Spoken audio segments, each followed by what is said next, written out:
YCP శవరాజకీయాలు చేస్తుందని TDP అధినేత చంద్రబాబు విమర్శించారు. తండ్రి చనిపోతే రాజకీయ లబ్ధి కోసం జగన్ సంతకాలు చేయించాడని చెప్పారు.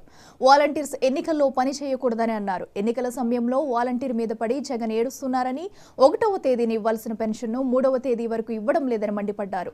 జగన్ స్వార్థం కోసం 13,000 కోట్లు ఖజానాను ఖాళీ చేసి పెన్షన్దారులను ఇబ్బంది పెట్టిన ఘనత జగన్దేనన్నారు చంద్రబాబు నాయుడు.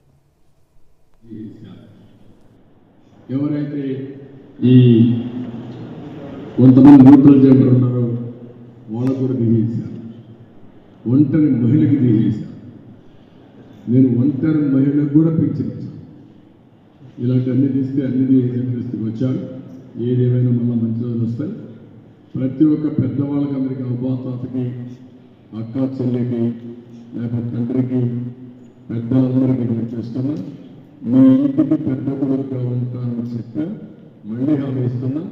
పెద్ద కొడుకుగా ఉంటా, నేరుగా మీ ఇంటి దగ్గరనే మీకు పింఛన్ ఇచ్చే ఏర్పాటు చేస్తా. అదే కాదు, అన్నా క్యాంటీన్ పెడతా.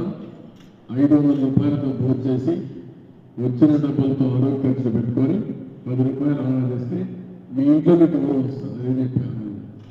2,000 రూపాయలు ఇచ్చాను. 5,000 రూపాయలు అన్నా క్యాంటీన్లో 3 పూటలు భోజనం చేస్తే 450. ఇప్పుడు 400, 500 మందులు పెట్టుకుంటే 1000 రూపాయలు ఉండేది.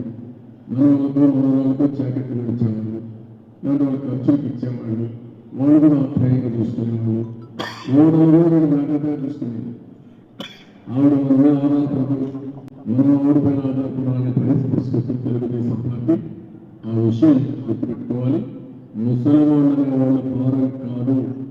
సమాజానికి సేవ చేశారు, కుటుంబానికి సేవ చేశారు.